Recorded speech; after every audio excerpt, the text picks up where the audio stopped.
All rise. The Supreme Court calls now says that the Honorable Chief Justice of the United States presented.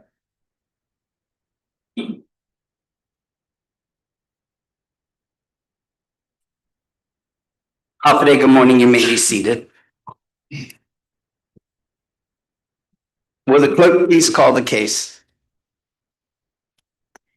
This is Supreme Court case number CVA24-007, Government of Guam Joseph M. Borja, in his official capacity as Director of Land Management, and Guam Waterworks Authority, a Guam public corporation, plaintiff counterclaim defendants appellants, the Cortec International Corporation, Unix Enterprises Corporation, defendants counterclaimants appellees. Appearing for plaintiffs counterclaim defendants appellants, Government of Guam and Joseph M. Borja, is Attorney George Raymond Kolb. Appearing for plaintiff counterclaim defendant appellant Guam Waterworks Authority are attorneys Rodney Jacob, Teresa G. Rojas, and E. Christian Calvo. Appearing for defendant counterclaimant appellee Cortec International Corporation are attorneys Vanessa L. Williams and James Stake. Appearing for amicus curiae y 38 legislatura en Guam is attorney Peter C. Perez. Appearing for amicus curiae Public Utilities Commission of Guam is attorney Frederick J. Harecki. Appearing for amicus curiae the Center for Water Security and Cooperation are attorneys Meenakshi V. Hamlani and Luke Wilson. Appearing for amicus curiae the Honorable Lourdes A. Leon Guerrero y Magahagan Guahan is attorney Leslie A. Travis. The panel consists of Chief Justice Robert J. Torres, Associate Justice F. Philip Carbolito, and Associate Justice Catherine A. Merriman. Your Honor, Attorney Jacob reserves 12 minutes. You may proceed, Mr. Jacob. May it please the court, and good morning, Mr. Chief Justice Torres, Justice Carbolito, and Justice Merriman. The question before this court is, did the Superior Court err in finding that Cortec holds title to the plant property as a matter of law? The answer is unequivocally yes. Cortec's attempt to usurp a public utility and get a $220 million windfall based on its claim that it owns the Northern District Wastewater Treatment Plant must be stopped by this court. I'd like to start at the beginning, really where it all started with the conveyance to the Guam Waterworks Authority from the Government of Guam and its line agency, the Public Utility Agency of Guam, and the 97 quitclaim deed, or the 97 deed. I shouldn't call it a quitclaim deed. It was, but the do you think the deed is ambiguous? No. Why? The 1997. I mean, how can you reconcile the language of the grant in fee simple absolute with the provision of the automatic reverter? Doesn't that create tension within the conveyance? Well, you're answering that question. Also, the references to the 1980 easement and the 1980 lease in reference to the ambiguity of what is it that is being transferred under lot number 195. Thank you, Chief Justice Torres and Justice Carbolito. There is no ambiguity in the grant itself, and to understand the purpose of the 1997 grant deed, which what this is all about. I mean, you're asking the question, who owns the plant? How did they get it? And why do they own it? And I would add a fourth question to that, which is, and who's going to take the place of the PUAG, which was all part of a complex, well deliberately thought out statutory change in utility regulation. And that's where the answer. In the course of enacting those statutes and making it clear, the government acts through its representatives, and there's been a whole course of actions by government representatives that seemingly have created the ambiguity. Are we just to ignore all that? Your Honor, the reason why there is no ambiguity starts with the language in the deed. And the reason I began with the legislation is because the deed simply, the sole purpose of the deed is to carry out the legislative mandate in what is now 12 GCA 14, Chapter 14. And the reason I say that is getting technical into the deed on page 1 itself. It tells you its purpose. Page 1 says, in recognition and in furtherance, and I'm reading from the last page at ER 329, in recognition and furtherance of its stated policies and duties, therefore, and pursuant to the authority of Guam Public Law 2319, specifying 12 GCA section 14115. That is part What of about this. the exact next page or further down in that paragraph when it talks about the real property interest for that area required by the grantee and the severance of which shall be pursuant to the covenants expressed herein. And then later on in the covenants, you have the provision that it will automatically revert if there's a failure to perform the real estate map subdivision. Well, directly to answer your question, Your Honor, but I need to loop back to give it context because the court cannot read out the statute in which the deed effectuates its purpose. We're well familiar with the statute, Right. but our So- focus now is whether the deed is ambiguous or not. And the answer to that question is it is not. And here's why. The word, Your Honor referenced the second page of the deed and the granting language, the conveyancing language. The word reversion doesn't appear there. In the second general conveyance, the word reversion does not appear there. What appears is a clear and direct, unconditional transfer. The language says, the government of Guam, on behalf of itself and the former line agency, the PUAG, for $10 plus other good and valuable consideration, does hereby grant, transfer, assign, and convey to the Guam Waterworks Authority, a public corporation and autonomous instrumentality of the government of Guam, the grantee, in fee simple absolute, the real property interest for only the area required by the grantee. And then it goes on to say, the severance of which real estate requirement maps shall be pursuant to the covenants expressed herein for the lots below. It is critical that the word reversion is not in the granting language. And Guam law actually provides the court the rule book in which to deal with this. 4202 provides that fee simple absolute is not only presumed, but if there is not a lesser estate established in the conveyancing grant, then a fee simple absolute. But then on later on, it does say that the parties to this grant deed agree that the real estate's requirement survey maps will be completed within 5 years from the filing of this deed. Your Honor, that is in a separate part of the deed. And of course, the lower court dealt with it as a condition and determined it was a condition which caused the deed to be a defeasible estate. But that's a different part of the analysis. And I need to slow Your Honor down on the question because there's a second conveyance. And the second conveyance is not limited by severance. It doesn't mention the real estate maps. It is an absolute, positive, unconditional grant. But what about the end of everything. that paragraph that CJ Torres references, where it says all lots for which the real estate requirement maps has not been completed shall revert automatically to the government of Guam? That, Your Honor, I understand that is the question. And it's the ACME package that GWA looks at as the ACME package and the legislature that blew up the water utility. If the court gives it the reasoning, the interpretation, like the lower court did, that the estate terminated. Real estate requirement survey maps, the same ones that are referenced in the first grant? I mean, that it seems like that's the only two places those are referenced. Right? Well, it could be, but when we get down to the actual provision, the provision has two parts to it. It has two sentences, and then it has an explanation to it, which the explanation is critical because if the court can read the deed consistently with the intentions of the grantor, which of course, is Gov't pursuant to a directive by the legislature where there was no condition. Yeah, but then are we then looking at extrinsic evidence? No, extrinsic evidence is some extrinsic evidence by law is is permitted, but the statute itself about parole evidence and the rules of interpretation require the court to look at, and I'll get the exact language in just a second when I put my fingers on it, but the circumstances, the surrounding circumstances.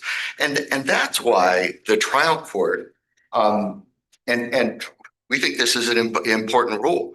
The trial court says at page 23 of its decision, quote, "One can get lost in the antediluvian property terms at this point.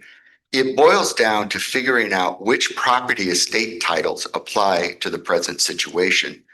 In doing so, it is the rule that the object in construing a deed is to ascertain the intention of the grantor from words which have been employed and from surrounding circumstances, and not from any set of technical terms."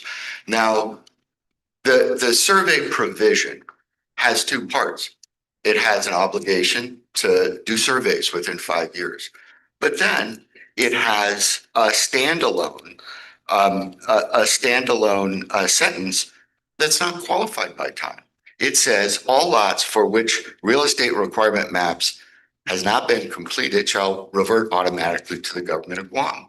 What happens in the situation, which happens to GWA, where it doesn't need a lot? The whole purpose behind the division of required land, which was a direct grant, and the belt and suspenders of the general conveyance of every inch of water property on this island was for the purpose of getting GWA to work as an autonomous agency. I mean, the question that the lower court didn't answer and Cortec has no answer to, who was going to replace the PUAG? So is it your suggestion then that the real estate severance requirements don't apply to any of the 205 described properties that were conveyed? That's not my contention, Your Honor. The answer to why the survey maps were part of this deed is put forth in the incorporated resolution of GWA. They say it best. And that can be found at ER 374, where it says, the word reversion is not even mentioned in the acceptance resolution. And that's because it's pursuant to what everybody understood the law to be, which was all the assets doing water and wastewater work were going to go to the new autonomous agency. What the board of GWA was acknowledging was surveys are expensive. Surveys are burdensome. The purposes of the surveys here was that the PUAG was a line agency. All the land fell under the authority of the executive branch and its line agencies. Now those assets were being transferred to an autonomous agency. Some public agencies had reserved land. This was recognizing the way to sever out unrequired property for water and transfer those assets, those parcels, the not required parcels, So, to those are you agencies. saying then, And that's what happened. Mr. Jacobs, that in reference to all the properties listed there are certain properties that were unregistered, unsurveyed, and therefore, in order for Guam Water Works to determine just what is it that it was reserving for itself, that certain lots require surveys, but that this lot 195, did not?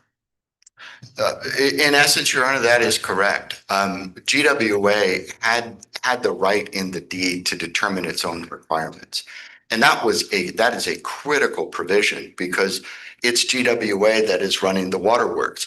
In our case, the plant Yeah, property. but just because they had the right to decide what was within its requirements, did that necessarily relieve them of any obligation to do the survey maps? I mean, they could have decided to take what they wanted, but they still seem to have an obligation to prepare some survey maps, right? GWA, in the cases where it needed to prepare survey maps, prepared survey maps.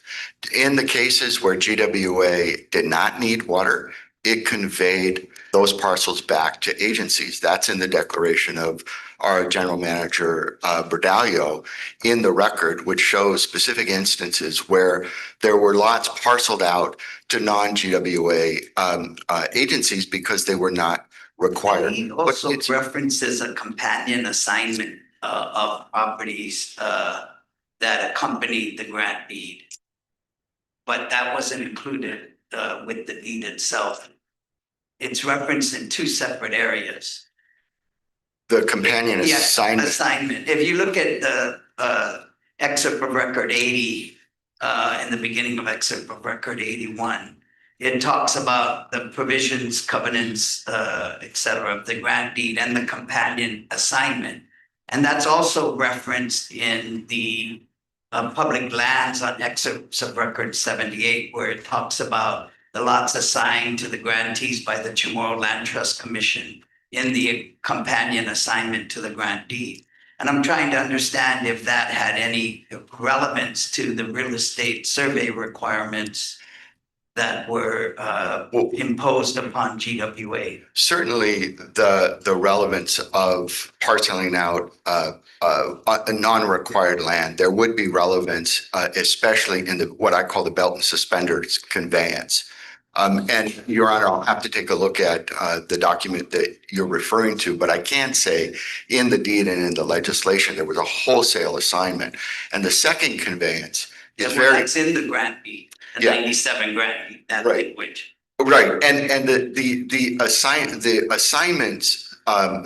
assignments of water assets are complete in two conveyances, one with specific lots with all attendance to that, but also in the second conveyance, which would be more logical that there may be some non-required land in the general that fall within the general conveyance themselves. But to give understanding and reasoning to what the survey maps were intended to serve was a simple parsing out. They weren't intended to defeat the very purpose of the deed, which was the tail wagging the dog of the statute that So my transferred the assets. confusion, Mr. Jacob, and this is more stemming from Ms. Williams's contentions. You say that the 1997 deed language is crystal clear because of the fee simple absolute language. But when you apply that to the Northern District wastewater facility description, lot number 195, it seems to suggest, as Ms. Williams points out, that the transfer there was as to an easement, grant of easement, the lease, that's the reference. So if you carry that forward, that the fee simple absolute transfer pertains to an easement, how does that resolve that it is the fee simple interest to the lot as we commonly understand it when you use that language, that it pertains to a fee simple conveyance? So I think that's the ambiguity that I'm having in reference to, was the lot 3 and 4 as described conveyed in fee simple to Guam Waterworks, or was it only the lease and the grant of easement interests in those properties that were conveyed? I think I understand Your Honor's question, and let me clarify. First and foremost, under Lot 195, the Northern District Sewage Treatment Plant is identified by name. You could have just switched easement and Northern District Sewage Treatment Plant. They referred to two different things, and that reference is quite clear in the reference to the instrument drawings, which reference 312261 and 312262, and of course, the license at 19. And the critical part about those maps is that they were recorded meets and bounds by description, every inch of lots 3 and 4, which are identified in the lease, the 1980 lease, and it was recorded on May 23rd, 1980. So the Northern District Sewage Treatment Plant, lots 3 and 4, now 101, 93, and 94, were transferred by this deed. Now, Your Honor asked a second question, and I think I'll answer it this way. What present interest did Gov't Guam have at the time in 1997? Well, of course, it had a lease because the return of U.S. excess lands didn't happen until a few years later on, I believe, July 13, 2002. And that is when the full fee vests in GWA, and that's. But you're assuming the right of reverter and that the maps that were prescribed was fully satisfied, and that reversion or that it didn't revert back to. No. That it didn't occur, that it would affect the transfer to the government of Guam. Your Honor, that there is no presumption, that is fact. There was an extension to prepare. I mean, everybody says it's undisputed, including the lower court, that there was an extension to do the survey maps until 2009. Acting Governor Berdallo executed that, and that's in the record. So reversion couldn't happen until 2009. GWA was fully vested by 2009. Yeah, but I thought that the argument was these maps were not maps that were contemplated in the deed, weren't completed until 2017. Yes, but as far as the conveyancing and the interest in which GWA had, it was not a leasehold interest in 2002. It was the full fee interest when the U.S. lands came back. There was no more lease at issue at that point. GWA owned it completely because Gov't Guam obtained the return of U.S. lands, and by virtue of the 1997 deed, it had conveyed. And that's its future assuming that this so-called right of reverter was valid, and that the surveys that were contemplated were completed. That makes that assumption, though. That's the only way that I see how that 2002 deed then is effective. Your Honor, I do want to make sure that you understand our argument, in fact, because it's slightly different. There is no possibility of reversion in 2002. The condition for the survey maps doesn't actually trigger until 2009. So even the lower court and even Cortex, one of its alternative positions on its chain of title is that GWA owned the land until the survey condition triggered and caused the reversionary consequence, if it is a reversionary consequence, to trigger. That does not happen until 2009. Yeah, but your argument also, so I understand it, is that because of the legislative prescription requiring all conveyances that has to be approved by the legislature, since that was not did not occur as in reference to this 5-year language requirement, that provision is void. Is that your position? Our argument is that the transfer was unconsented and it is void if there is a transfer by operation of law. However, the point about the event of reversion doesn't happen until 2009 when GWA is fully vested with the fee simple interest in the plant. And that's by facts, because there's no dispute that every inch, that there was a survey in 1980 and that every inch of this property is required land. There's no argument that it's not. And that's if we agree with your interpretation that the surveys done in 1980 satisfy what is prescribed in the 1997 deed. That would only address the first point why this court would have to find in favor of GWA. If there was a characterization of the survey provision, the court would have to look at it like the lower court did, which is, what is this condition? Is it a condition to feasible or is it a condition subsequent? And courts, the rule around the nation is that courts detest forfeitures. So the constructional preference is a condition subsequent, which has important consequences. Have we recognized this right of reverter, automatic entry principle under Guam law? In the UATA case has recognized that there is a fee simple to feasible, but what Guam law is important. I mean, if we get down into the technical weeds on the issue of whether the condition was waived, because this is where this argument resides, which is 21 GCA 4206, which requires a conveyance. The legal debate here is when our law was passed, there was no distinction between fee simple to feasible estates and fee simple subject to condition. And the undisputed facts here are that the government of Guam has not only not demanded what would be called a right of reentry, but has never demanded a reconveyance that's required by the statute that applies to both the feasible conditions creating a feasible estate and conditions to with a condition subsequent. So You need a right of reentry, or would be an automatic reversion without any action whatsoever. Under our law, because California interpreted a distinction later, there was no distinction between either estates under 4206 when our law was adopted.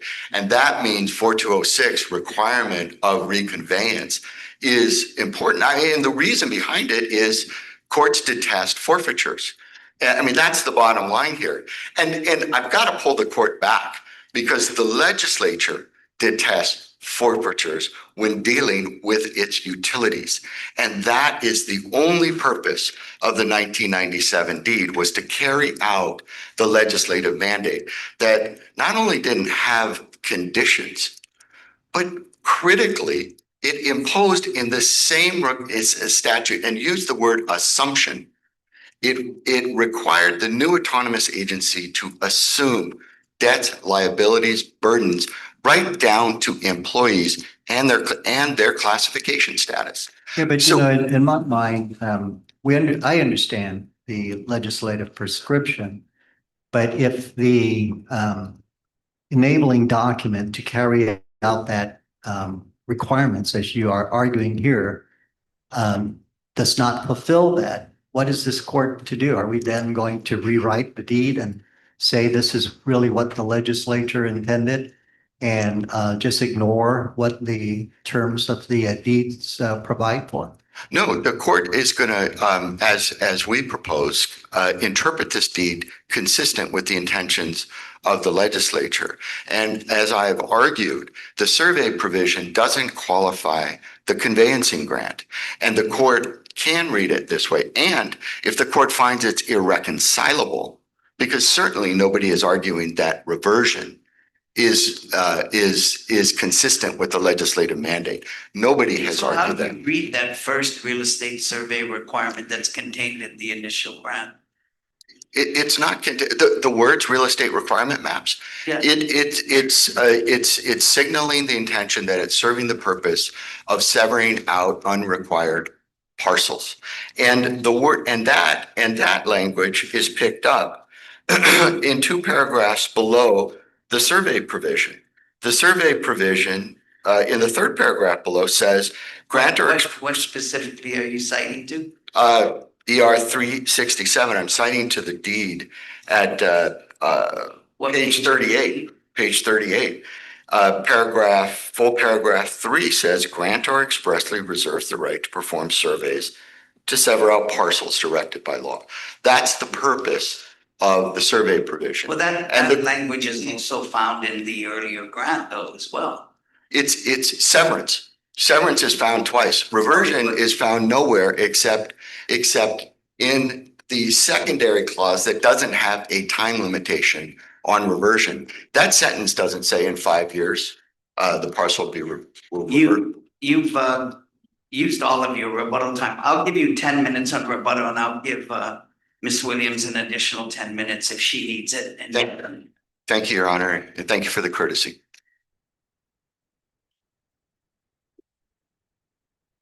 for Gov't.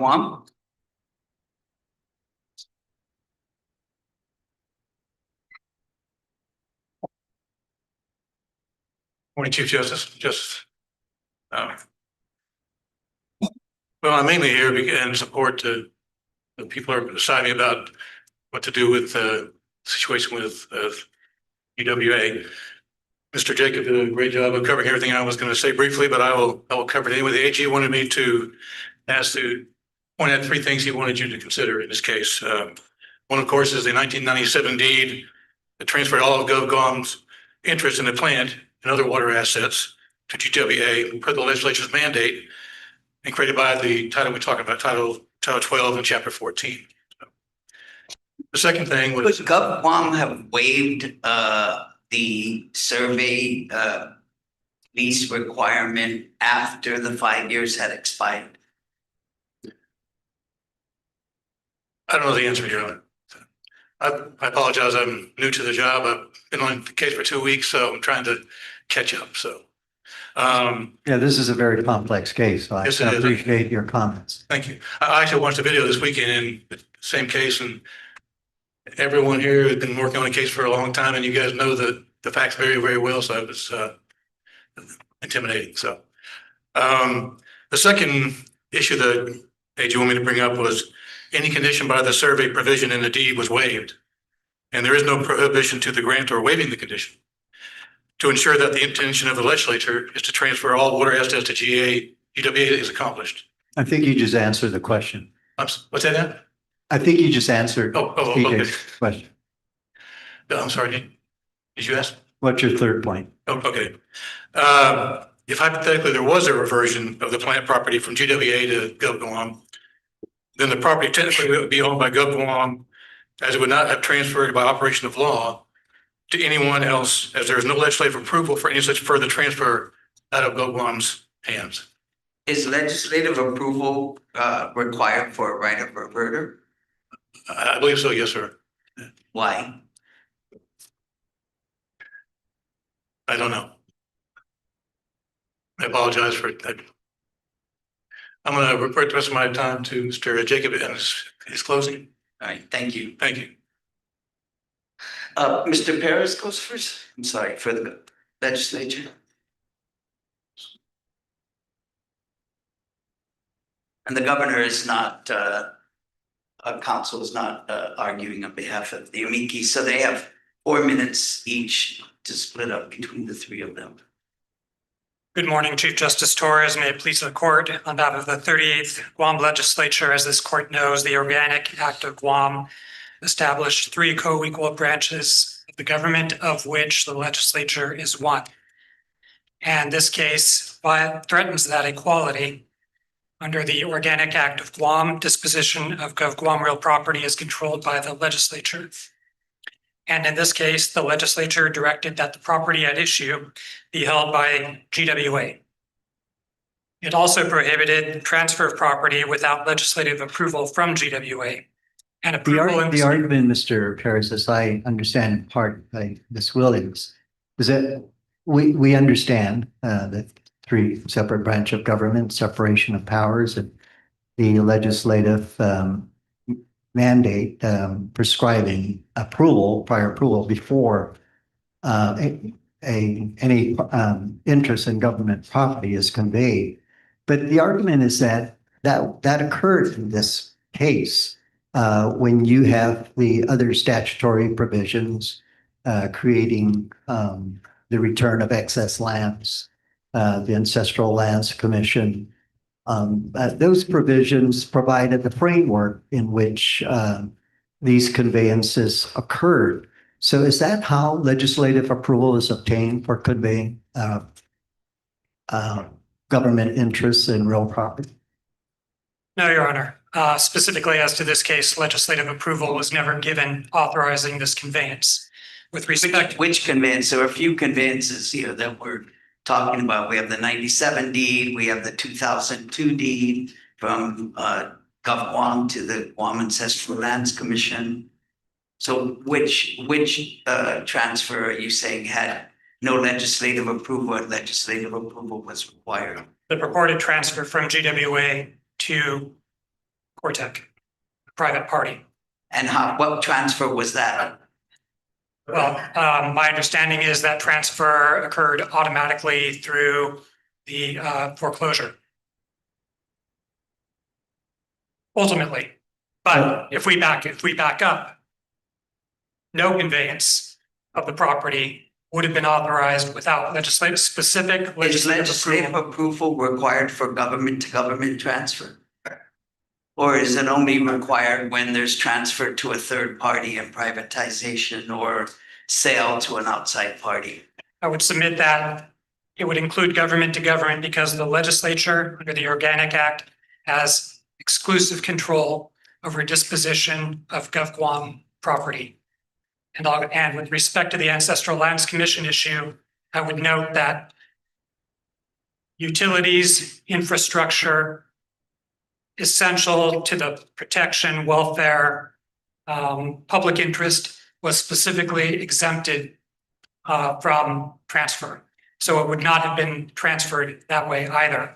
Ms. Williams' argument on appeal is that GWA did not have title to the plant property to transfer, and therefore the issue of whether legislative approval was required is a moot argument, because she asserts that when the conveyance was made, title in GWA was not perfected, and therefore there is no requirement for legislative approval for that.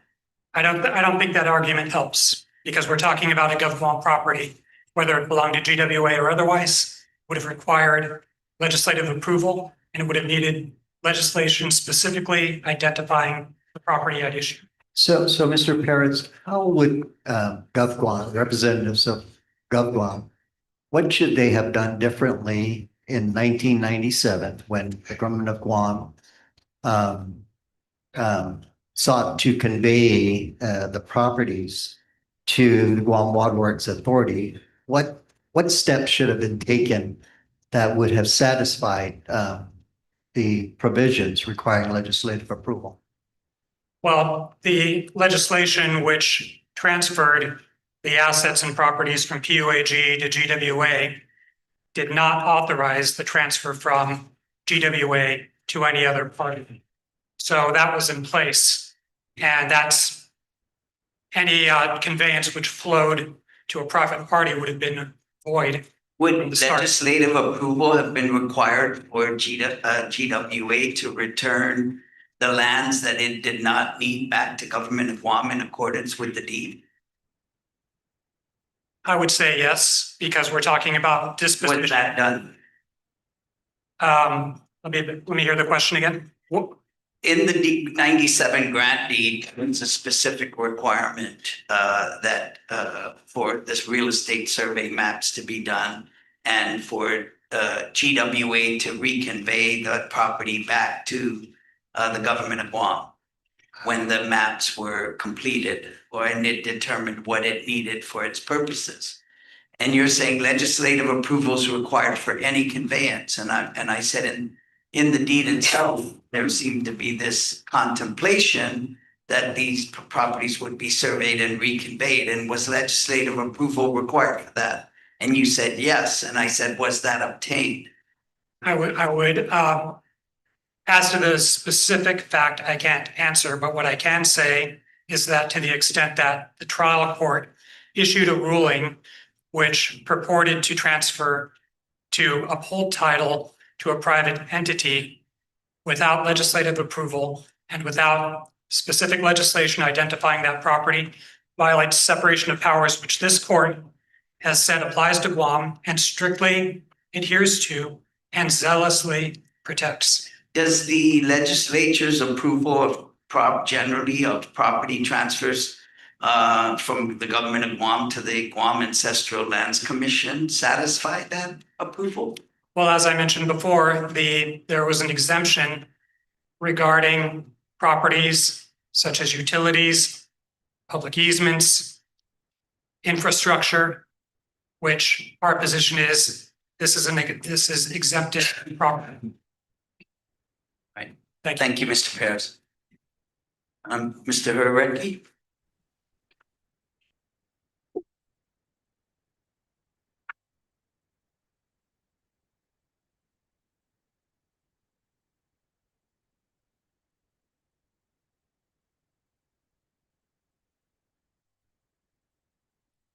May it please the court, good morning, your honors. The transfer to Cortec of the title to the Northern District plant will destroy the regulatory oversight supervision of the Guam Public Utilities Commission over GWA and the plant. PUC only regulates public utilities, not private entities. Without the PUC, there will be no regulation of a privately owned plant.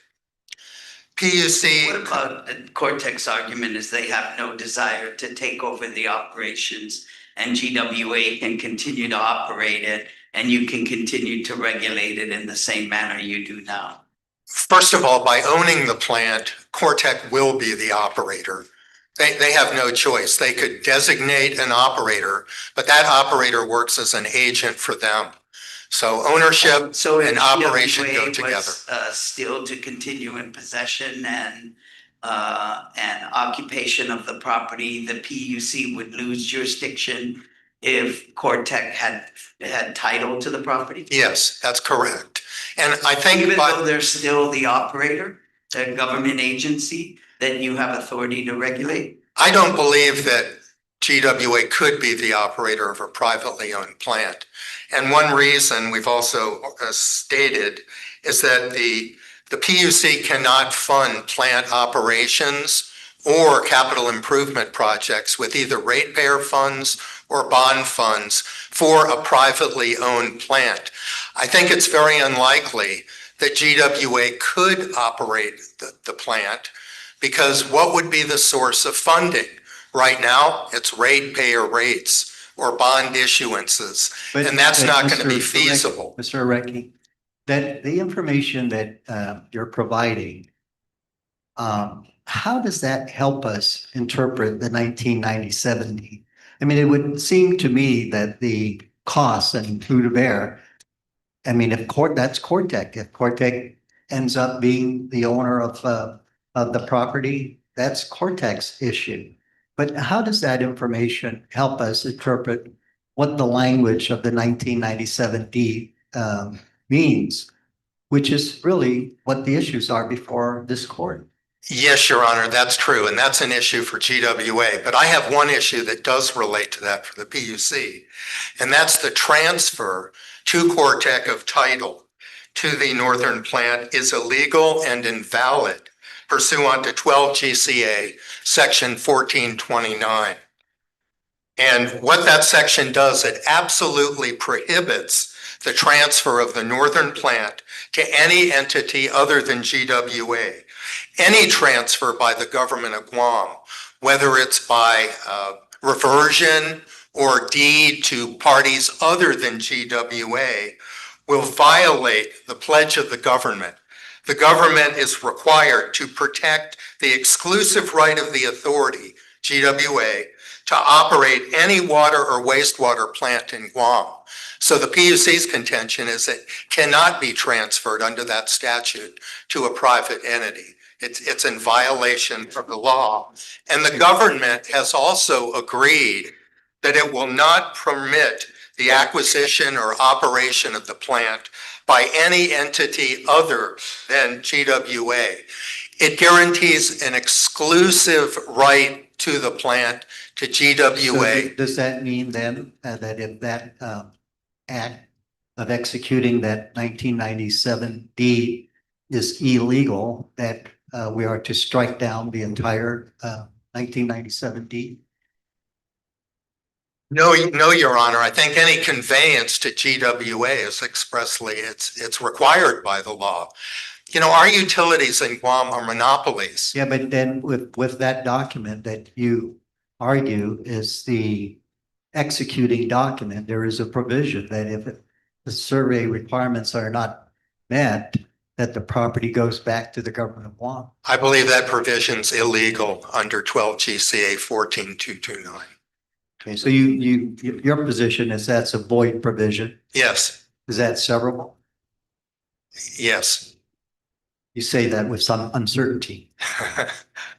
That's all right. You're correct. Thank you. Thank you, Mr. Haraki. Could I just briefly state my last argument? You've already exceeded by 1 minute. but we'll let you go ahead. All right, thank you, Your Honor. It's the rate impact. If title is transferred to Cortec, there will be the largest rate increase in the history of Guam. The PUC has estimated a residential rate of $280 a month. So, and that could be even more if a new plant has to be built. PUC really doesn't believe that GWA could take the plant operation at all under the ownership of Cortec. Yeah, but that's where I draw the line, Mr. Recky. It's not on the shoulders of this court that the consequence of what government officials execute, that if we were just to interpret it, do our best job, and the consequence result as a result of that, if we are going to at every time use the what consequence flows as opposed to what the language of this deed may say, what the rules, the principles and doctrines that we are obligated to apply, we can't be influenced. Is that the extrinsic evidence that we need to look at in reference to help us interpret the language of the 1997 deed? Your Honor, the PUC believed that in this case it needed to advise the court of the drastic, catastrophic harms and damages that would result to the ratepayers and GWA if title is transferred. I still don't also, just in terms of understanding the dollar magnitude that's been tossed around, $200 million. I mean, the total property that was involved was about 1 million square meters, and let's say it's $200 a square meter. I know the credit bid was 175, and the fair market value paid on the sale was somewhere in that neighborhood. But you're talking the plant property is not the full million square meters. The plant property is probably only the 55,000 square meters, I think, and then or 39,000 square meters, and then the plant, the easement would perhaps be another 50,000 square meters. So it's significantly less than the $200 million, it seems. Your Honor, the 200 million was Cortec's figure in its briefs. Yeah, but that's what you used for asserting the rates would go up based on that value, right? That's one factor, yes. It's also the possible need to replace the northern plant. All right. Okay, thank you. Thank you, Your Honor. Mr. Wilson, appearing virtually on behalf of the Center for Water Security. Good morning, Chief Justice. Good morning, Justices. And thank you very much for allowing me to participate in this argument as an amicus and for allowing me to participate virtually. It is very much appreciated, particularly because this case is very unique. I've actually been thinking it is very much like a Schrodinger problem. A lot of what we're talking about in terms of the impacts of this decision are both, they're both existent and not. The plant both exists as part of GWA and not as part of GWA at this moment. So a lot of what I'll be talking about in terms of the impacts are potential, the potential impacts to water security for Guam, the potential impacts on the people of Guam. But it is this uncertainty that also should have given the trial court pause. The impacts are so inchoate that it would have been important for the court to consider these as part of its decision. Now, in terms of turning to the specific issues, water security makes up a lot of different factors, including sanitation, health, and hygiene, the impact on the natural resources and the environment, impact on the infrastructure health, which is a particular issue in this case, and issues of the economic access to water and the economic impact of a failure of the wastewater treatment plant. And it's these 4 issues in particular for water security that I would like to dial in on. When it comes to sanitation, health, and hygiene, in particular, there's a challenge already with economic access to the people of Guam. There are 8,700 people, at least, who live in poverty in Guam, and 22% of them were eligible for rate assistance when the LIHWA program, the Low-Income Household Water Assistance Program, was put into place.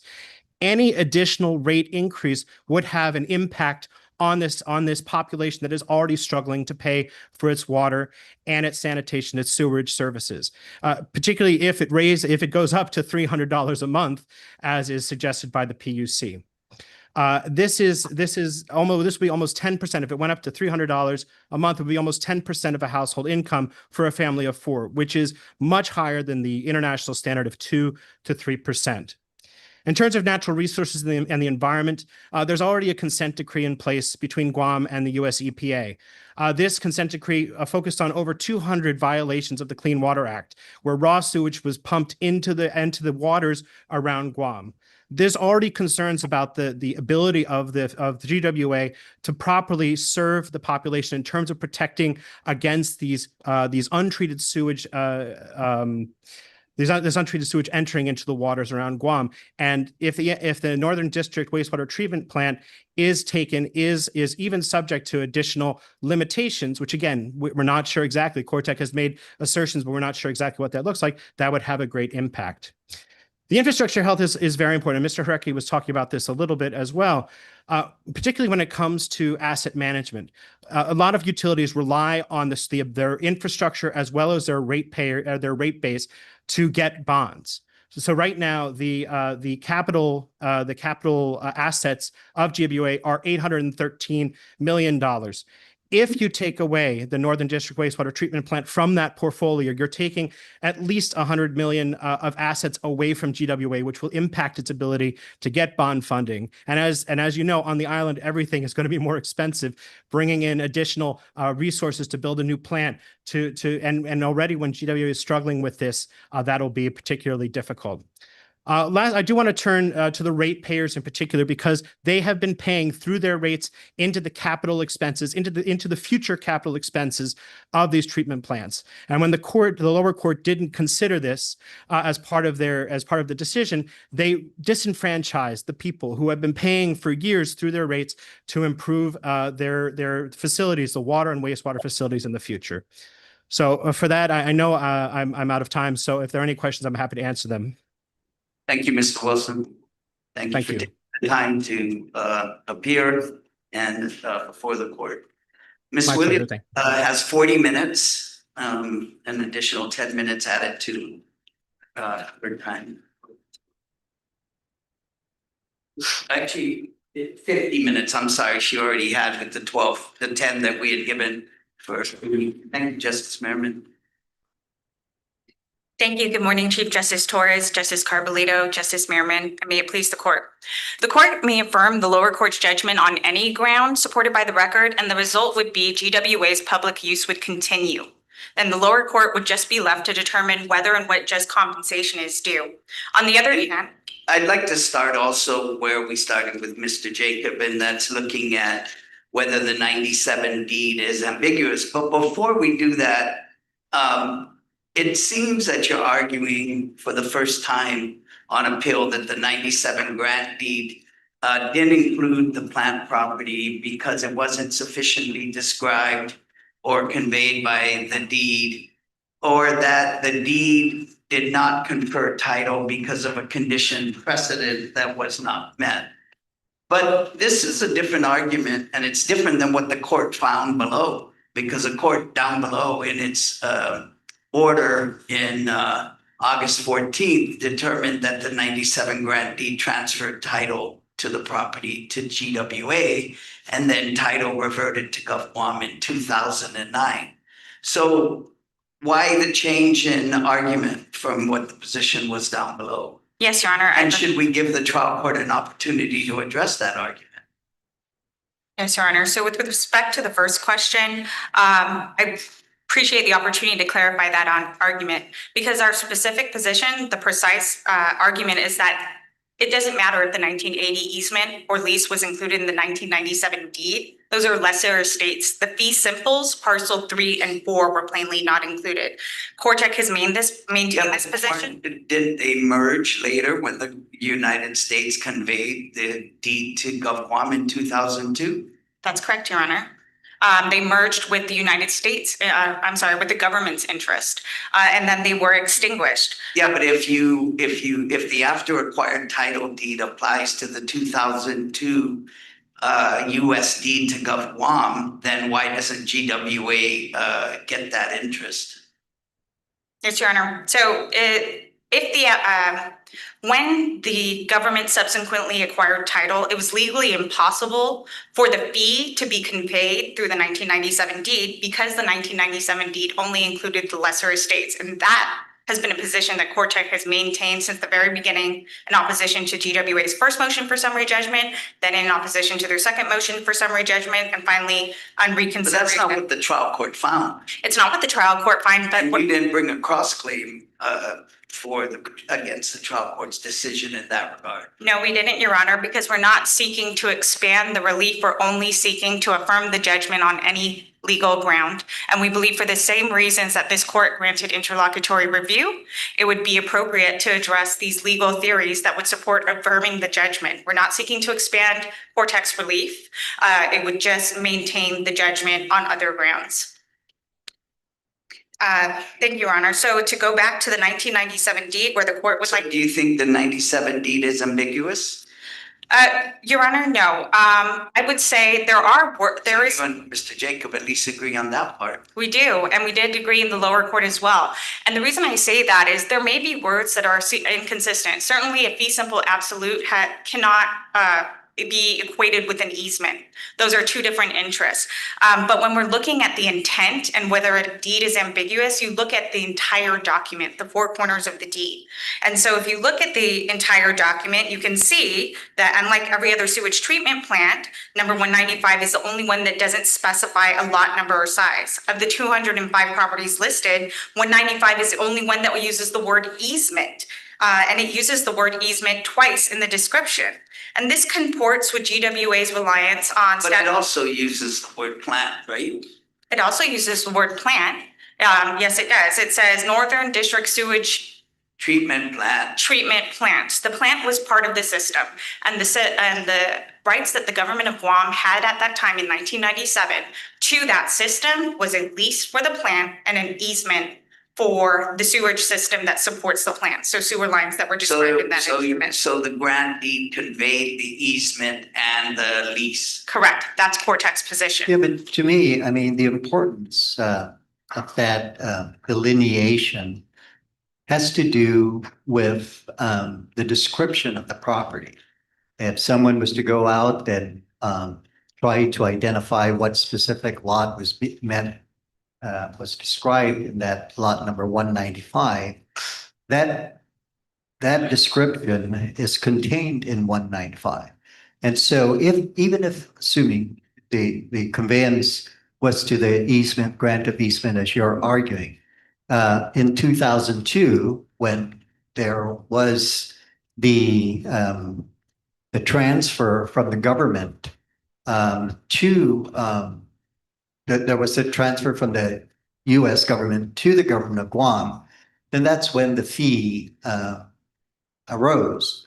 And so if you have the description in the 1997 deed that was conveyed to Guam Waterworks, and then later in 2002, when the United States government transferred the fee, then that's why we have the after acquired doctrine. That's the argument. And that's how GWA became the owner of the fee. That's my understanding of what the argument is. That's my understanding as well. And we disagree with that argument because it's our position. If the lesser estates were the only estates that were transferred by the government in 1997, which we submit is supported when you read the entirety of the deed, that was the intent to only transfer lesser estates, then those lesser estates extinguished once the government of Guam subsequently acquired title in 2002.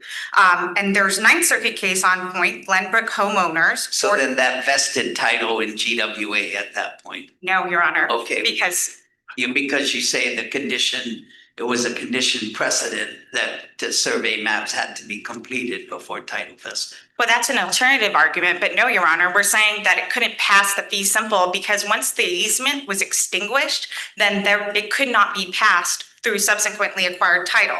Under the after acquired title doctrine, you can only convey what's provided in the document. They can't say in the 1997 deed, we're going to provide the easement, we're going to provide the lease, and then later the government acquires a greater interest in the property, like the fee, and somehow convey the fee through language that only intended to transfer the easement and lease. And Well, I think it goes a little beyond that, and that is that the easement and the lease, there is a property interest contained, and there the easement and the lease provided the description of what that fiscal property is.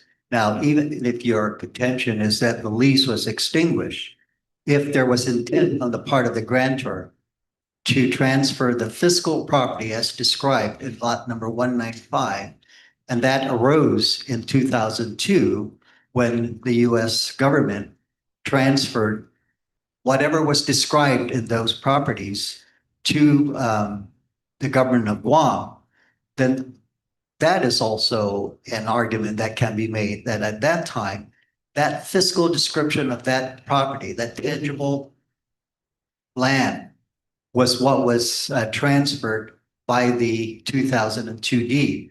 You may have extinguished the lease, but that doesn't mean that that fiscal transfer of those described properties was not also transferred.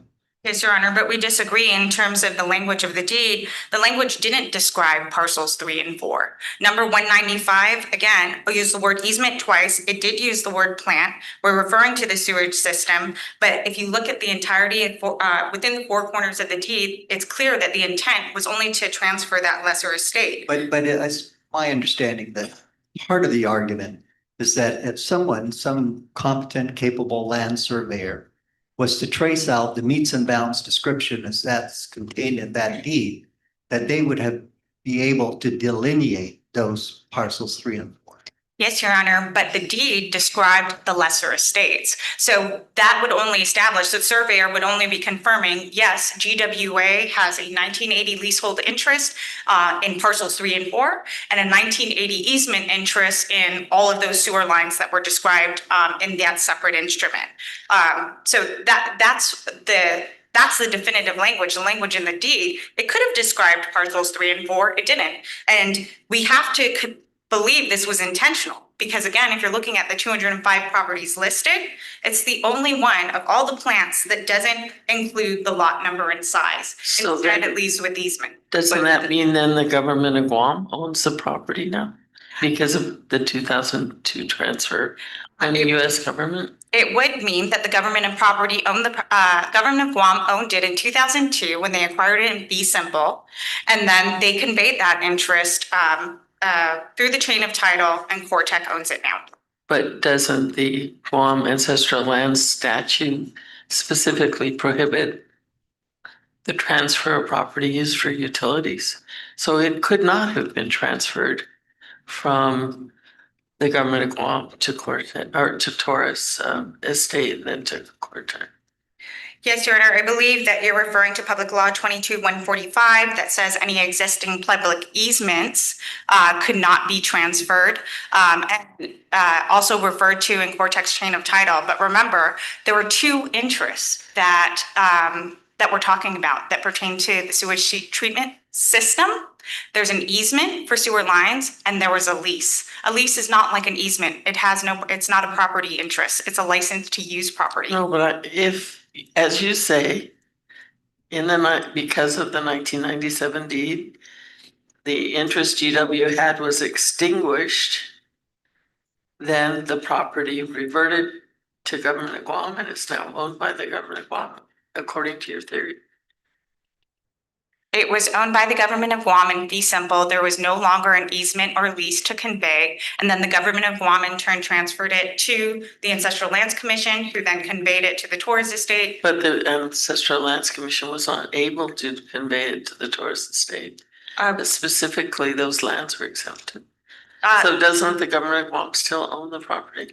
No, those lands weren't specifically exempted. Lot AL002, when the map was attached, the Ancestral Lands Commission deed shows the entirety of the lot, and that includes parcels 3 and 4. There was no exemption for parcels 3 and 4, whatever they were called at that time, and it wasn't an existing public easement, so it couldn't have fallen under that exception.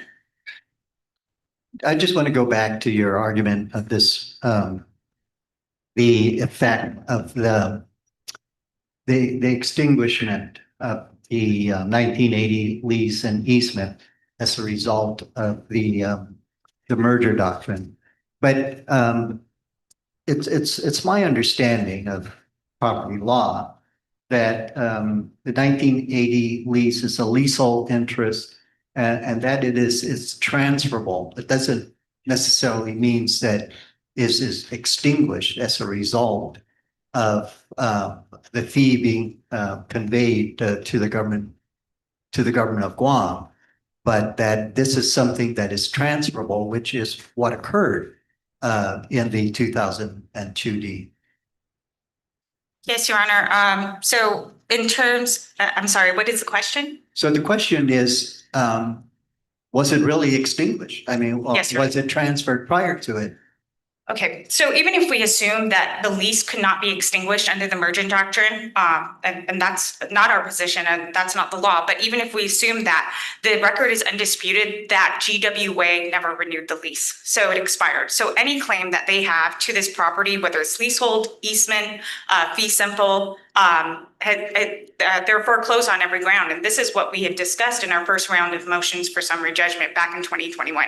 Yeah, but the significance that it continued to be valid at the time of the 2002 deed. So the question is, what significance does that have if the lease continued? Yeah, I mean, if in 2002, if the United States government transferred all its right, title, and interests Yes, Your Honor. in the plant property in 2002, and of course, then we bring up the 1997 deed and the fact that you argue that, and maybe we should spend a little time on this possibility of reverter, that Mr. Jacobs argues is void, and because it didn't have a prior legislative approval. And I think what was not pointed out at the time Mr. Jacobs argued is that throughout this deed, there is language that these conveyances is subject to the laws of Guam. There must be some significance to the use of that term, subject to the laws of Guam. And I think that's where an argument can be made, where we can then extract that the legislative mandate that all conveyances of properties must require prior legislative approval is part and parcel of that 1997 deed.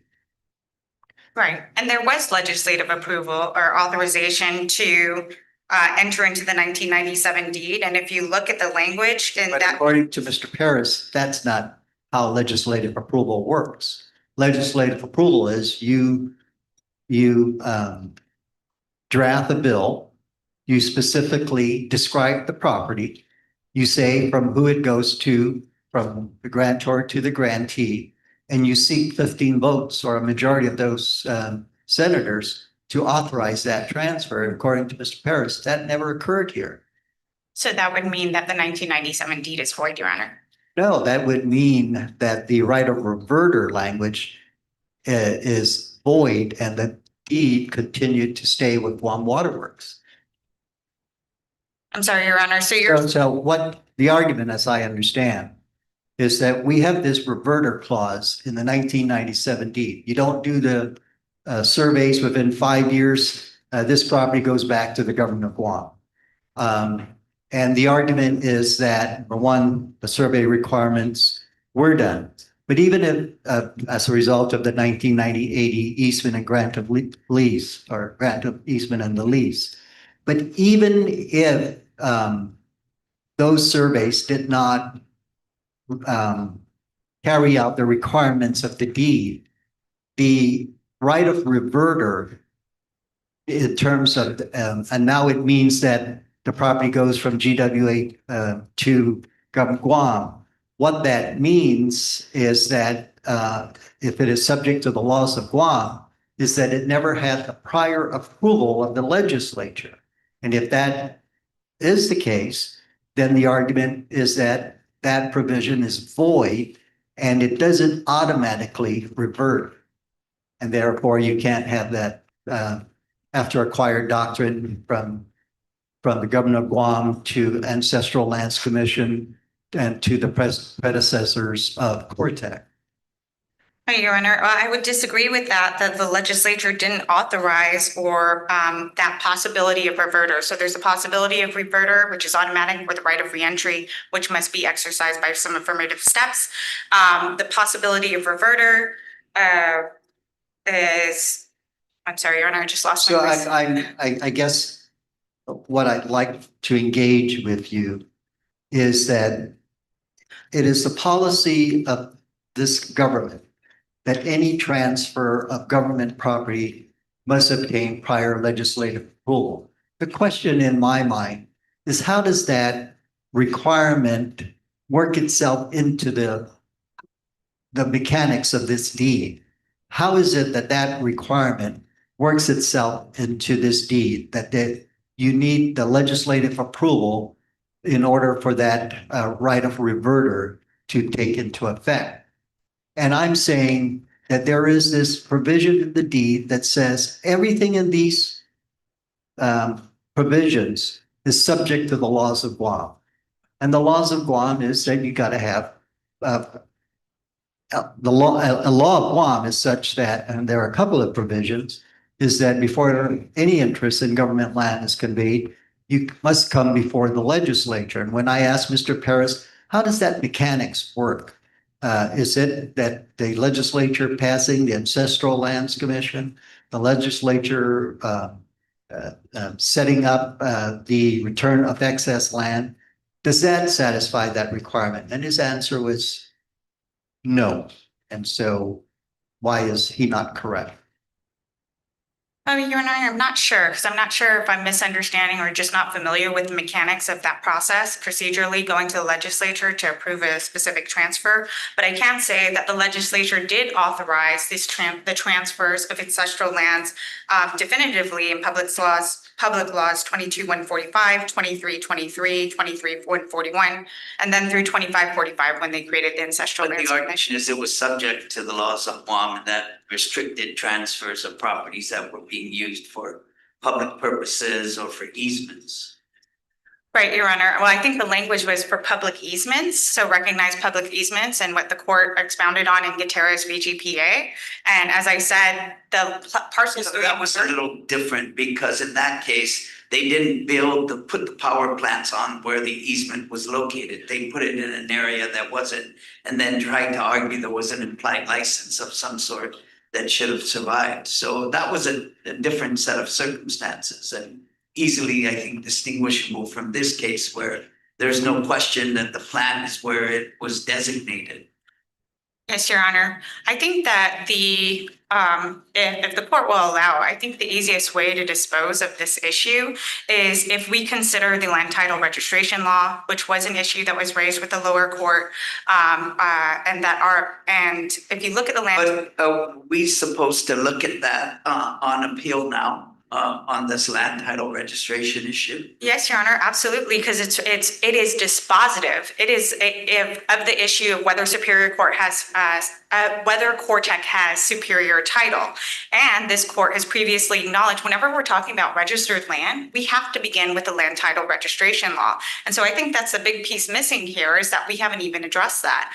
This was indisputably registered land. It was first registered by the United States, and there's nowhere on the record that the government or GWA ever registered any of their interests from 1980 to present. There are factual issues that affect, in my mind, that argument. While you may be able to point to the certificate of title, and there is also the fiscal plan that very glaringly stands up, is constructed on that property, that anyone who goes near there can see that there is this fiscal structure. Doesn't that give notice? No, Your Honor, not under the land title registration law. The statutes show that transferees such as Cortec are protected from unregistered claims Are such you as asserting GWAs. that Cortec's a bona fide third-party purchaser? No, we are, Your Honor, we are asserting that, but I am asserting By purposes. virtue of its acquisition on a foreclosure?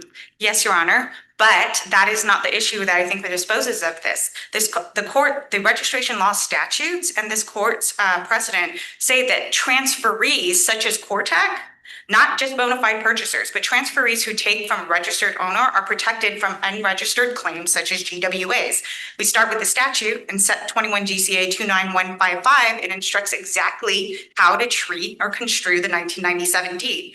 But aren't there factual issues like, for example, Yonux's surrender of its certificate of title when it got its with the original certificate of title, forgetting the new one. I mean, we've talked about strict compliance with the land registration laws in order to avail of its benefits. I don't think this issue was raised below by GWA, so no, I don't. think- There is also an action to cancel those titles, and I don't know if that has run its course. So I'm just saying that I don't know necessarily if that's right for us to make a decision in reference to the certificate of title when there are all these factual disputes regarding the actual document itself. Well, we're not arguing about how the certificate of title should be amended, Your Honor. Right now, we're talking about the effect it has, just like it would have on or the effect of a title on an initial registrant or a bona fide purchaser. But in this case, Cortec is a transferee from Unix. Now, they've argued about the statutes to interpret the 1997 deed, but 21 GCA 29155 is the only one that's on point because we're talking about registered land.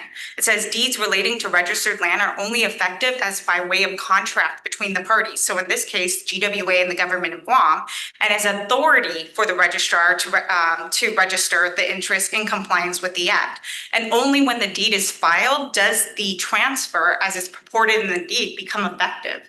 So it's plain as day right there in 29155. This deed did not transfer anything because it was never registered. Which deed? The 1997 deed. So this means the 1997 deed, per whatever interest it purported to convey in registered land, had no effect because it was never registered. Next, if we look at 21 GCA 29137, that tells us how Cortec is protected or what effect 1997 deed, if any, has on Cortec's title. And that statute verbatim says no person taking a transfer of registered land. Doesn't say initial registrants, it doesn't say bona fide purchasers, but no person taking a transfer of registered land from a registered owner shall be held to inquire into the circumstances of how the registered owner was registered or be affected with actual or constructive notice. Doesn't matter if the plant was sitting there, it wasn't, the 1997 deed was not registered on the certificate of title. So Cortec, as a person takes. Wasn't one of the certificate of title said plant not included or something of that No, nature? it did. Thank you, Your Honor. No, it did not. It said subject to sewer treatment plant. And that memorial does not comply with the Land Title Registration Act. If we look at, it's interesting because this court's previously relied on the. Or isn't that part of the reason they're trying to go back and correct the certificates of title that were issued? Yes, Your Honor. That's suppose. Well, what's interesting procedurally is that GWA's never actually done that. They petitioned to quiet title after the government has petitioned to say they need to amend the certificates of title. But GWA, as the person who's claiming the interest, never petitioned the court to add this. They never registered. But land management has petitioned to cancel those certificates of title. That's right, Your Honor. But if we look at if I can direct the court's attention to the Pioneer Abstract case, the California appellate case that this court has relied on when it's construing land title registration law protections. It referenced this in Pinco v. Derry, it referenced this in Pulowski v. Tysano. So it's particularly instructive here. There, the California appellate court was determining whether an unregistered interest could later encumber registered title and be given as a memorial to the certificate of title. The court started its analysis with the section 55, which corresponds to 21 GCA 29155. And the court concluded that the unregistered agreement is effective only between the parties as a contract until it's registered in compliance with the act. Now, when the court looked at what in compliance with the act was, it moved to section 60, which corresponds to 21 GCA 29160. And that provides a method for people like GWA to register their interest in registered land. Then they looked to section 98, which corresponds to 21 GCA 29195 in our law, and what DLM and the registrar has petitioned under here. And it says that any person in interest or the registrar may petition the court. The key point in looking at these statutes, which exist in Guam law, is that compliance with either of these sections would have made the agreement effective beyond the parties, meaning it would have made the 1997 deed have any effect beyond GWA and government of Guam and maybe impair Cortec's title. But there was no compliance with the act. And the court concluded there, unquestionably, it was the intention of the framers of this act that at all times, the certificate of title of owner of registered land should show the exact status of the lands described in the certificates, that if there were memorials entered upon the certificate of title showing charges, then the nature, extent, and amount of such charges or dealing should be specifically set forth. But what is the So- effect of the recording of the 1997 deed on that chain of title? There is no effect, Your Honor, because this is registered property. And the only way to take notice, the rates notice statute is outside of registered law. It deals with between parties to the agreement and their subsequent purchasers. But 1997 deed was not recorded just for the benefit of the parties to the agreement. It was to announce to the world that there are provisions in there. In this particular case, where Gov't was transferring the property to GWA, and there is a possible reverter clause that if it's struck down, that the property remains with GWA. So when Gov't sought to transfer whatever interest that they were transferring in 2002, if they didn't own the property as a result of the 1997 deed, which was recorded, then anyone would have constructive notice that this 1997 deed has a particular impact on the chain of title. Your Honor, the statute 29155 completely disagrees with that. It says that you can't have constructive notice of any conveyance or deed that's not registered in compliance with this act. But I would say that when we talk about constructive notice, if we're going to go down that road, what we do have, interestingly, We can also go down the actual notice road if you want. There's a plant that is glaringly on the property that is impacted by those deeds. yes, Your Honor. Well, the statute also says that we can't be held, or people like Cortec can't be held to have actual notice either of any unregistered interest. If I can go back to the Pioneer case, it dovetails really nicely with that point, Your Honor, is that even though the memorial on the certificate of title 101847 used the word subject to sewage treatment plant, it does not indicate the nature of the charges or the instrument. It doesn't say leasehold. It doesn't say easement. It doesn't say fee simple. It doesn't say how many square feet. These are all requirements of land title registration law. So maybe they should cancel the certificates of title and correct all that. Yes, Your Honor, they could cancel the certificates of title, but that would not affect the rights of Cortec. And certainly at some point, they might want to amend it either by giving Cortec their certificates of title. Well, I mean, if the certificate of title is canceled and Cortec relied on that, but the Yonex didn't have the right to convey that property, to me, the consequences flow to the parties, not necessarily that the deed is to be upheld or the transfer. But the land title registration law disagrees, Your Honor. In 29155 and 29137, that Cortec taking that transfer from the registered owner wasn't required to inquire how Unix got it.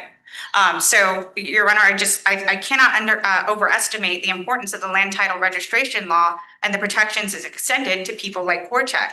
And what happens is if we ignore this, it's going to have a catastrophic impact on Guam that it's going to reverberate for decades to come.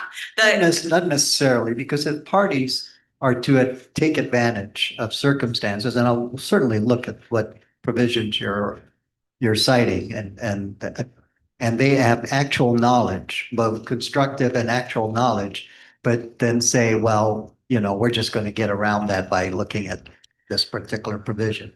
I'm wanting to examine that a little further. Yes, Your Honor, that would be a factual question. There has been some, I can represent that there's been some discovery at the lower, in the lower court, but that there has been no finding on the record, and there's no evidence on the record that Cortec actually had knowledge the plant was there. So, I was buying 1 million square meters of property. It is But by your own argument, that didn't make any difference. exactly. Your Honor, so I'm saying either way, it doesn't matter. What about there were some references to the fact that when Yonex, before Cortec acquired the property through the foreclosure, Yonex actually transferred the lots to HL Corporation and removed the subject to sewer treatment plan, and also included a provision that the Castro survey map, which had clearly delineated that the plant was not included in the property, should be ignored. Does that make any difference? That also sounds like well, one, it just sounds like an issue that wasn't raised on appeal by the appellants. Two, the Well, court they did address brought it. up- They brought it up on appeal. Well, the court did address it, and I think the court got it right. The lower court got it right in terms of that doesn't make any difference to how Cortec acquired its interest in property. Unix was the holder of the certificate of title.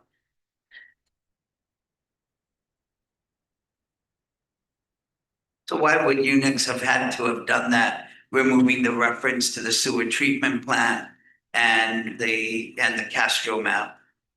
If those allegations are accurate. Your Honor, I don't know if those allegations are accurate. I'm not even sure what the court's referencing. Is this on the record? It was raised in the argument that Cortec was not a bona fide third-party purchaser by them on their reply brief.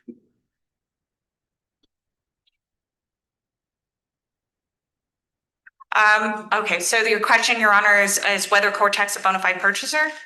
Well, they raised it in supporting their argument that they were not, is that Unix, when it transferred this subdivision to this company, HL Corporation, which was the corporation that Cortec took the title from, presumably when it foreclosed on its foreclosure deed, removed the description for the sewer treatment plant, which was there in that earlier CT. You're saying it wasn't sufficient just to say subject to sewer treatment plant, and then there was also a specific statement, my understanding, in this deed that, or at least it's alleged that the Castro map, which also was very clear that the survey that he did not include the sewer treatment plant, should be ignored.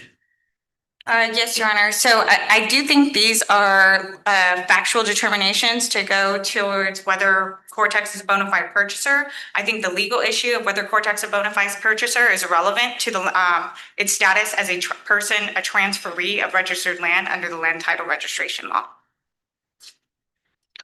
Yeah, so whether it should benefit from it or not, are they the initial registrant or a bona fide purchaser who we've told them has been entitled to transfer? So you're saying that factual issue still remains? There's no factual issue as to whether they were a registered owner. They had the certificates of title. And there's no factual issue as to the bona fide purchaser. This goes back to the government's 2009 civil case where they petitioned to cancel title to the same property, lot AL002, which encompasses parcels 3 and 4. And there, the government, like after its second or third amended complaint, finally admitted that Unix was a bona fide purchaser. And so they abandoned their claims to the property, lot AL002. So I think that's a finding of fact that. Yeah, it's a question, I guess, of what restrictions or conditions were included when they purchased the property, I suppose, or got the certificate of title. I'd say the restrictions that are included on registered land are only those restrictions that are memorialized on the certificate of title in compliance with the law. And the 1997 deed was not. Nothing in the 1997 deed. The instrument was required to be listed, the nature of its interest, the square meters. But if you look at the certificate of title for 101847, it says that Unix owns the property in its entirety, all 50 or 60,000 square meters of it in fee simple.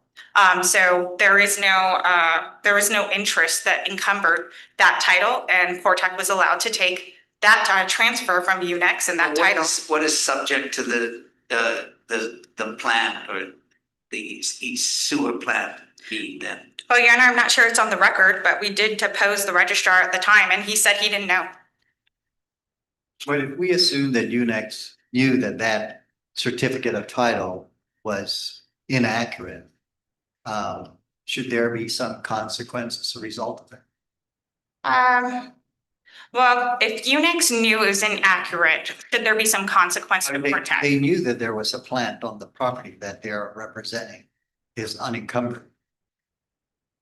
They knew, or they got certificates of title that said they were the owner in fee simple, and there was the registrar had written there, subject to sewer treatment plan. So the question of whether they knew there was an encumbrance on the property, I think that would be another question in fact. I mean, for Unix, we don't know what Unix knew. So We just know. my point is that, Cortec, if they're seeking a remedy, the remedy is not necessarily limited that they own the property free and clear. If there was a mistake in the chain of title and the party who sold it to them knew of the mistake and took advantage of that, does that mean that the government of Guam is just to be left holding the bag? Your Honor, I think the mistake here was by the government of Guam, not by Unix. They were the ones. But if Unix knew of the mistake, is there a collusion? These are all factual issues, and I'm only raising them because and because you seem to put a lot of reliance on the provision that regardless of what the facts are, what the circumstance would be, whether there's any fraud or not, that doesn't matter. That there's something wrong with it. But there's no allegation of fraud here. No, but if the Unix knew that certificate of title was not accurate, and then conveyed the property, there may be allegations in reference to that. Your Honor, I think that if we're looking at the record before us, there is no evidence to support that Unix had some fraudulent intent or colluded with anyone. The record shows that in the 2009 case, that the government acknowledged that they were a bona fide purchaser. So if anything, that's evidence that they believed the certificate of title was completely valid.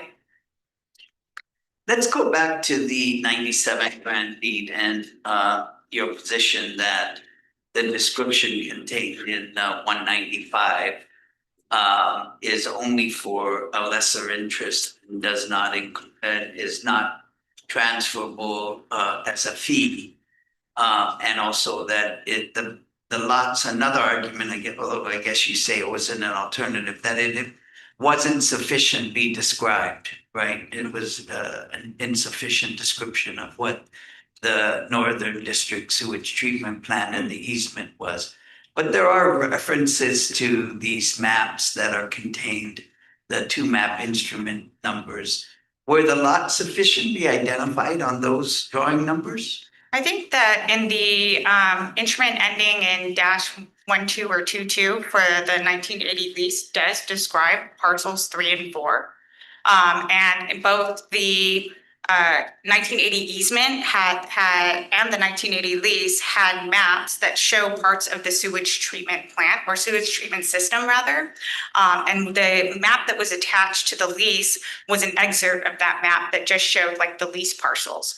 What's interesting is you look at that map, it again says lease parcels, and that document, the instrument that they're referring to, they refer to it as the instrument is for leasehold interest. So I think the description within the deed is still insufficient. They're referring to an instrument, but that instrument also says it's just for a leasehold interest in parcels 3 and 4, and then that easement interest in the sewage system. So you're saying that GWA could not acquire title under the after acquired title theory when the conveyance from the US to Gov't Guam was made in 2002? That's correct, because the 1997 deed only conveyed the lesser estates. But that's not what the trial court found, right? It's not. Yeah. No, Your Honor. We disagree with that, but we're just seeking to affirm the judgment on any alternative legal grounds. We think that's fairly within the scope of interlocutory review if the intent is to, resolve all these issues and streamline the proceeding. Well, but I think in our order granting interlocutory review, we were very careful in terms of being specific, and that we granted the petition only on the narrow issue. Did the Superior Court err in finding Cortec holds title to the plant property as a matter of law? So we're looking at what the trial court's decision was in upholding that title, and not on any alternate theories that are going to be raised to us on the first time on appeal. Yes, Your Honor. I don't disagree, but if you read the decision of the court, it was completing or concluding the other decisions the court made back in November 30th, 2021. And all of these findings or these arguments about the land title registration law especially have been made and preserved and even in this most recent motion and the decision. And these questions go directly to the issue and are dispositive of the issue of whether Corp has superior title. And Yeah, it's, but the decision specifically, when it granted Cortex's motion and denied GWA's motion, said the 97 grant deed included the property on which the plant property sits. GW received title when the federal government conveyed title in 2002. That Guam had granted a fee determinable estate in the 97 grant deed. And that they had failed to complete the requirements of the survey, and therefore it automatically reverted, and the after acquired title doctrine applies to Cortex's predecessors. That was the basis, essentially, of the trial court's decision.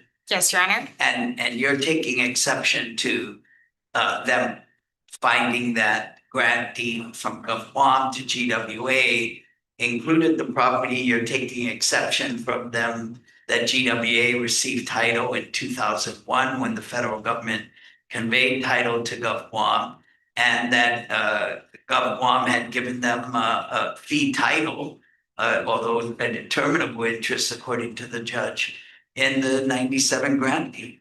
Yes, I think they got it right for some of the wrong reasons, Your Honor, and we're not sure. Well, none of those are right based on the theory that you're arguing. You're arguing the 97 deed didn't give any title. Guam, GWA didn't receive title when the federal government conveyed it.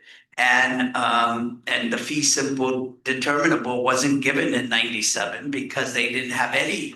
They had a lesser estate that was conveyed and no fee estate at all. Yes, Your Honor, and all of those issues go to the threshold issue of whether there was a lesser estate included versus the fee in parcels 3 and 4. And that's why if we determine that based on the plain language of the deed and looking within its four corners and determining the grantor's intent, understanding that they were only conveying what they had at the time, that they only conveyed the lesser estate. So are you abandoning the reversion argument? I'm not abandoning it. I'm saying alternatively, if the court is to find that a fee was conveyed, whether it be fee simple determinable, or if a fee simple determinable was conveyed, then the reversion argument stands. From the beginning, we've said there's no under any theory, we presented all alternative legal theories to the lower court. We're doing the same thing with this court to say, no matter which road you go down, GWA does not have superior title to this property. Why would there be a requirement for a real estate severance map for all of the properties that were identified in the 205 when it looks like almost all, if not all of them, already had maps and descriptions of areas? Yes, Your Honor, because the needs of the government change all the time. And when you look at the real estate requirement survey, that's a term of art.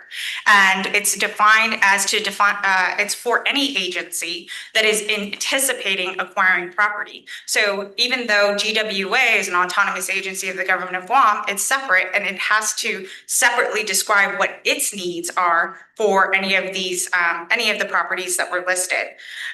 The reason that they had these real estate requirement surveys in general is we can find that within the deed. If you look within the deed, they talk about the requirements for surveying the property, that the government of Guam is incapable of doing this, that they are going to be relying on GWA to assist in this endeavor for the purpose of transferring it to the Tremor Land Trust Commission, who at the time was serving the function of the Ancestral Lands Commission because they had yet to be formed.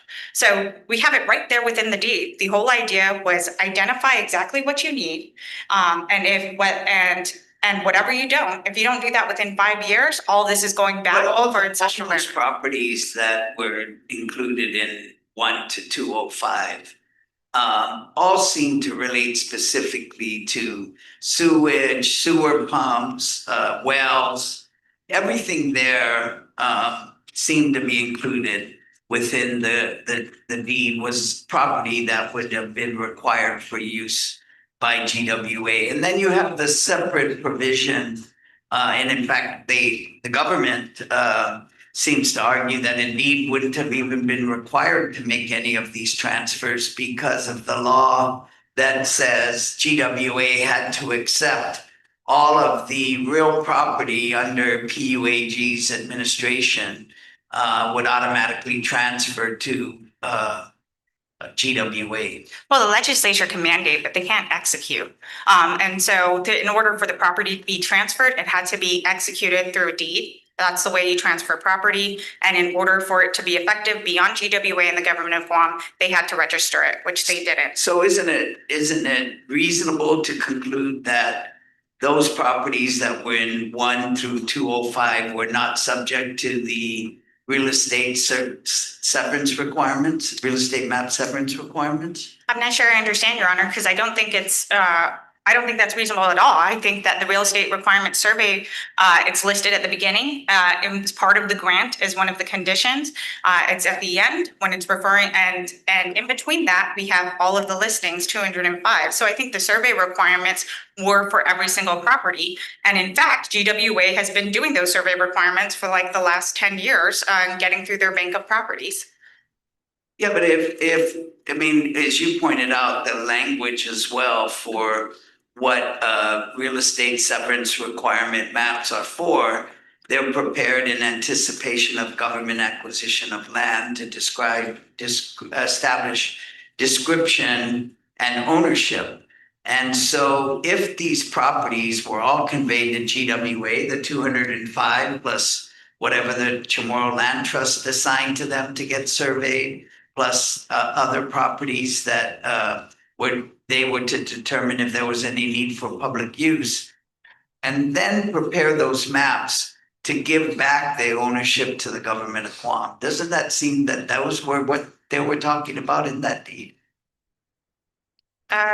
The properties that were unsurveyed, no maps. Right, I understand now, Your Honor. No, because again, the needs of the government and public utilities aren't static. Back in 1997, the plant had a much smaller footprint than what it does now. Prior to 2019, before GWA expanded its footprint, knocked down Cortex fence and started encroaching on 101846, its needs didn't include that. So we can, back in 2015, let's see, SCR 388, 389, we have the utilities coming to Cortex saying, hey, can we have some more of your property? Because we're expanding the plant. Now, if they were doing that, which was totally possible between 1997 and 2002, they would have needed to create a real estate requirement survey map. Thank you, Your Honor.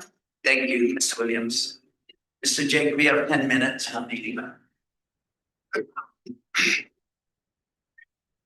Chief Justice Torres, you got it exactly right. The purpose of the survey provision was for property that was not required by GWA to run GWA water and wastewater utility to go back to the parts of the government that could use it and that had been reserved. That's explained in the accepting resolution.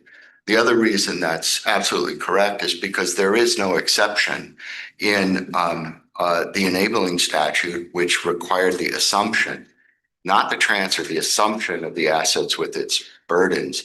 And the deed was only there to effectuate the legislative intention, which is why Justice Carbolito, your calculus, your calculation and logic tree is exactly right. And I'd like to put it in simple terms, because the reversionary clause, if this court determines that it is a fee simple determinable, is illegal.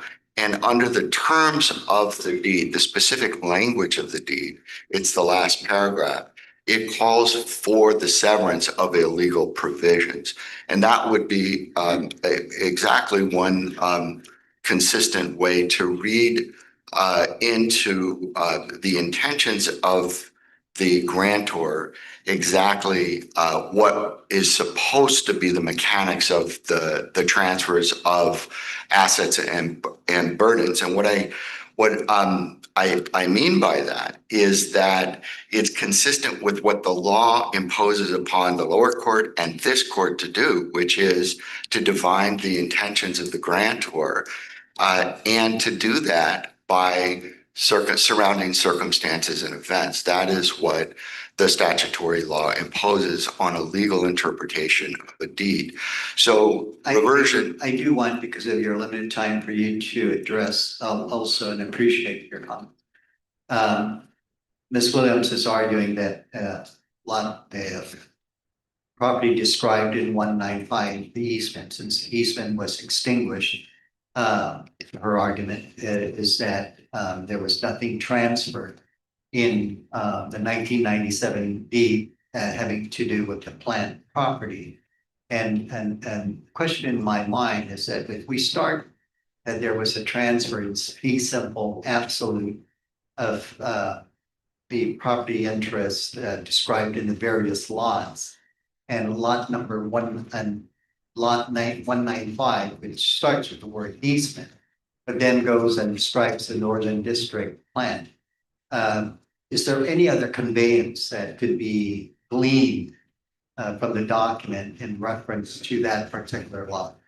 Absolutely. And to give a complete answer in response to Justice Merriman's question at the October hearing, we submitted our filing on October 25th, which described by findings of fact, maps and description tied into the record that this description in 195, aside from identifying by name the Northern District Sewage Treatment Plant, which we say is unmistakable, it references the map and instrument and drawing numbers that were recorded as far back as 1980 that describe inch by inch, meets and bounds this property as lots 3 and 4 that are subject squarely to our petition for quiet title.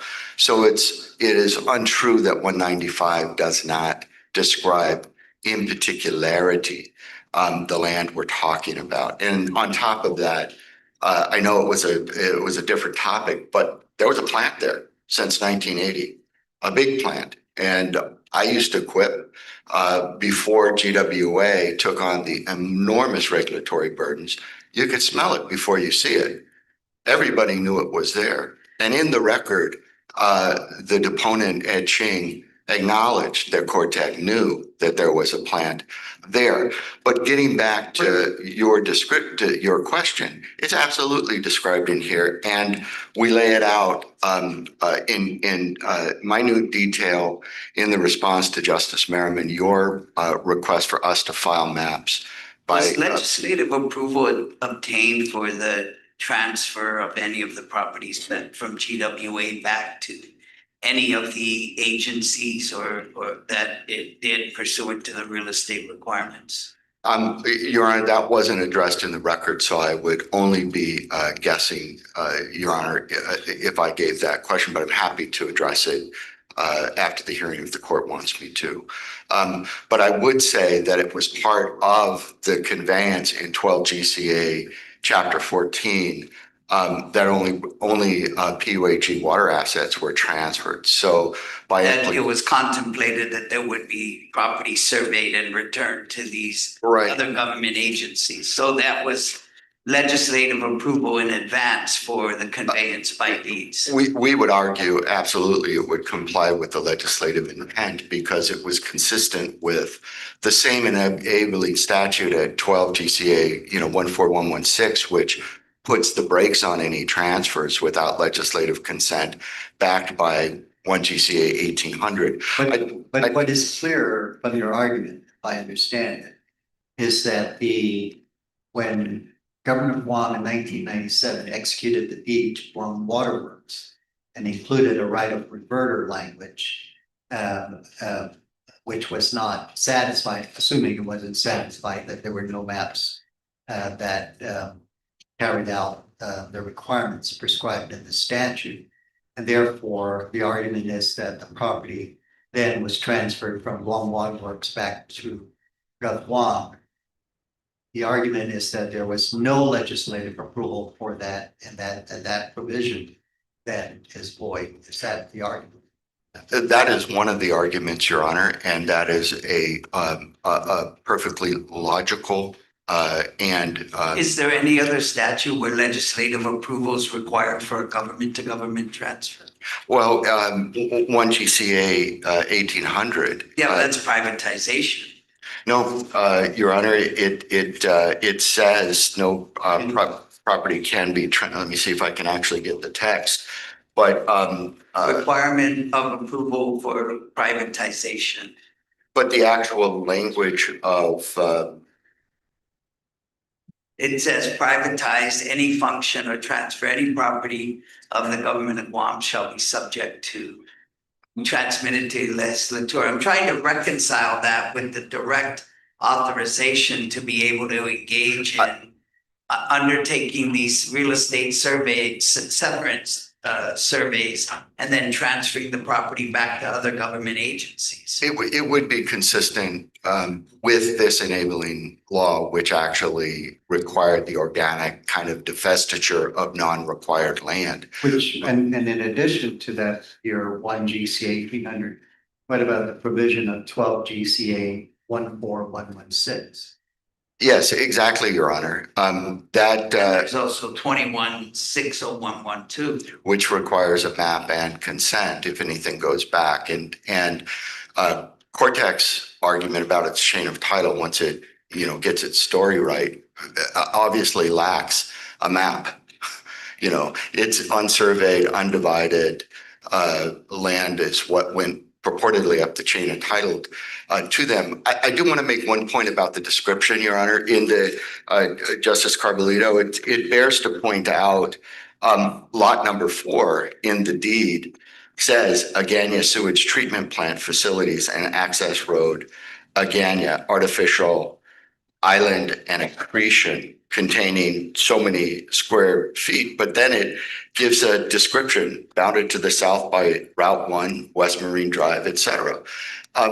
The name of that critical treatment plant is just a name, just like the Northern District wastewater treatment. Because of your time again, Ms. Williams spends a lot of time arguing that Cortec is protected by the Land Registration Act, and it relied on the certificate of title that had no encumbrances, and therefore it should be free and clear.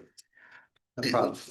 Your Honor, first and foremost, if the Land Registration Act has anything to do with this proceeding, and it didn't with the lower court. Lower court on reconsideration said, hey, I didn't say certificates of title had anything to do with ownership, and that should be the end of it. But Land Registration Act only comes into play to deal with superior title. They have to figure out how they got their title. They haven't done that yet. And going back to Chief Justice Torres's questioning, isn't that reversion dependent? Isn't the 2002 deed kind of underlying your argument? It absolutely, positively is. If it wasn't for the 2002 deed, breathing fee simple absolute into Gov't Guam, they'd have no interest. That's why they've come back to a second theory of, hey, the plant was never in the 1997 deed in the first place. But this court has to read out of the law of interpretation what the legislature did. And neither Cortec nor the lower court have an answer to the big question here is, if nobody owns this land, who's taking the PUAG's place? My time is up. Thank you, Mr. Jacob. Thank you, Ms. Williams. Thank you to all counsels who have argued. And the court will take the matter under advisement. We will issue an opinion on this case and will now stand adjourned.